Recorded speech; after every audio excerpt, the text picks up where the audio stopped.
Chapter 15 has to do with the important topic of public relations writing.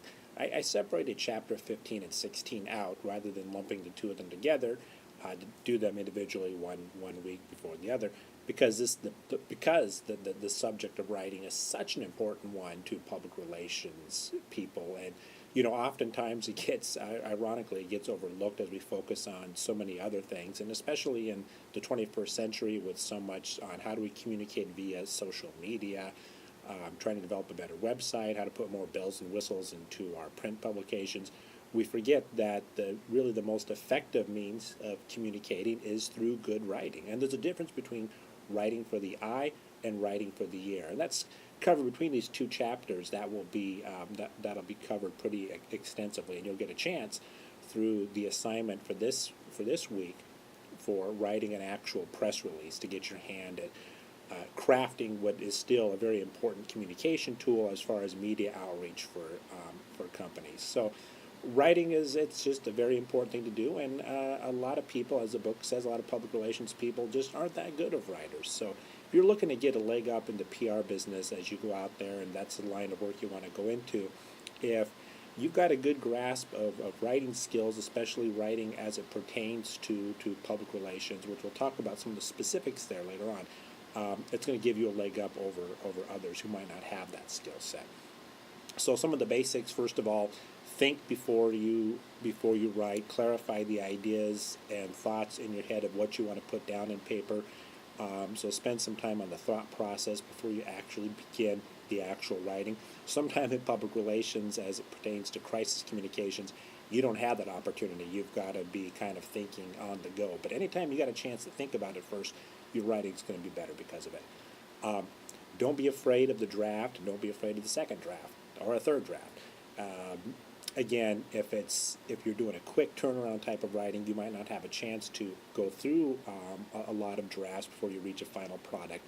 But anytime you can use your editors to fine-tune the copy, to come up with a draft two, and really spend some time on making sure that the words that you use are the specific ones you want to use, crafted in a way that's going to be effective. Simplify and clarify. Avoid the jargon. Avoid lengthy sentences. Make your writing as simple as possible. And that kind of ties into what the book says about the Flesch readability study, which shows ways to really make writing more simpler. And there's lots of great reference books out there that can help you with how to simplify your writing. One of the classic ones is Strunk and White's Elements of Style. Lots of books out there like that will really help you how to tighten your message, use as few words as possible, but make it as effective as can be. And then finally, a basic is writing for your audience. You just can't shotgun blast a message anymore. You really need to think who is going to be receiving the message that you're writing for, and write the message, write the content in a way that's going to be most effective with them. So again, look at the section that talks about how to make your writing more readable, both in terms of basic writing, but also some good tips the book offers on corporate writing. So, a lot of times corporate writing is perhaps the driest writing that's out there. We think we really can't do much with it. We got to stick with the jargon. We got to stick with what the boss wants. But again, corporate writing, you've got an audience in mind that you're trying to persuade or inform or to motivate. So, really spend some time on that writing, and you can apply some creativity there that you might think you don't have. So I like how they give some examples there in the book of some ways to really make corporate writing a lot more interesting to read. The book then goes on to talk about writing for news and the value of the inverted pyramid, which you're going to want to spend some time focusing on this because this is going to help you with your press release assignment. Inverted pyramid basically it's an upside-down pyramid where you're starting with the most important details up front in your lead, in your first one or two sentences or first paragraph, the who, what, why, when, where, and how. And then from there you have, with each subsequent paragraph, each subsequent sentence, you don't have as important of information as you want to get. So with the inverted pyramid, think of what is the most important thing the reader needs to get out of what I'm writing. Get those details in the top, and then take it from there. You can build upon that, enhance upon those things. But if a person were to pick up, say, a press release, the example that's used, just read that first paragraph. Would they have the main information that they needed. So news releases, still an essential communication tool. It's the way that organizations and businesses you try to get their stories across to media. So a news release is a very important tool, and there's certainly a lot of things you need to follow to make it as effective as a tool as possible. It's got to be well written, first of all. So again, applying those concepts that we talked about earlier, what constitutes good writing that would go along with a press release. Localized. In fact, I just came from a seminar today working and talking to a roundtable of some local reporters here in Fairbanks. And one of the things they talked about, what attracts them to a story more than anything, is it localized? How does it affect our local community? What's the local impact of what you're trying to communicate? So good press releases need to be localized. So especially here in Fairbanks, so Fairbanks media can say, okay, how does this impact, Mr. and Mrs. Fairbanks? And then it has to be newsworthy. You'd be surprised in media how many press releases they get that over stories that just have no news value to them as well. And the book goes on to talk about what constitutes news value. And really a nice way to do that is to pay attention to what's in the news. Watch your local news. Read the Fairbanks Daily News Miner or the Anchorage Daily News and see what type of stories that they are presenting, because that is what they define as being news. So look over the list there that talks about what constitutes news value and apply them when you're trying to make pitches via writing or any other method to local media. The news release style that is used most commonly in public relations is the Associated Press Style Guide.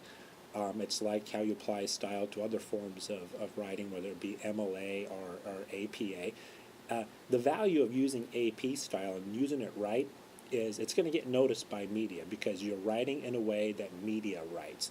So they're going to be more likely to use items from your press release or catch more attention to it if they recognize the fact that it comes from a credible source. When you're writing an Associated Press style, that puts you in the category of being a reliable public relations practitioner because you're aware of how writing's done in this business. So the AP Style Guide is a great book that is definitely your friend if you go into public relations writing. On page 314, it talks about some of the basics of AP style as it pertains to issues such as capitalization and kind of some of the more common areas. Page 315 goes over news release essentials. These are the things that you need to have in your news release to make it most effective. And pay attention to this list because, again, with the press release assignment you'll have this chapter, it's going to really help you out in putting that together.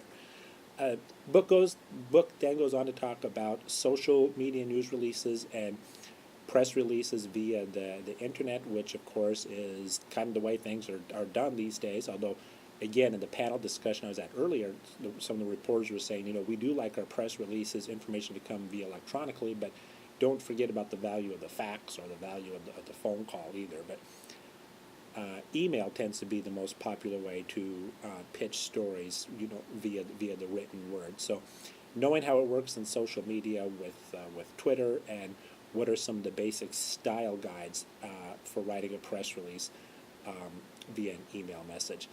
Finally, this chapter closes with editing and the importance of good editing.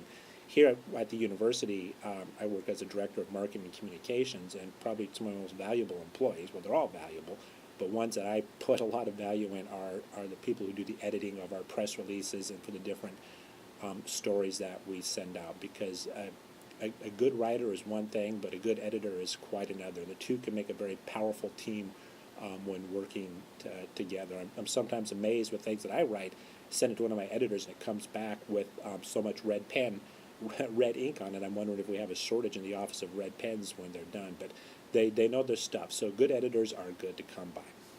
So that's the chapter 15 in a nutshell. The next chapter, chapter 16, is also going to talk about more writing, the difference between writing for the eye and writing for the ear. So the two chapters go hand in hand. So that closes off this chapter. We'll see you next time.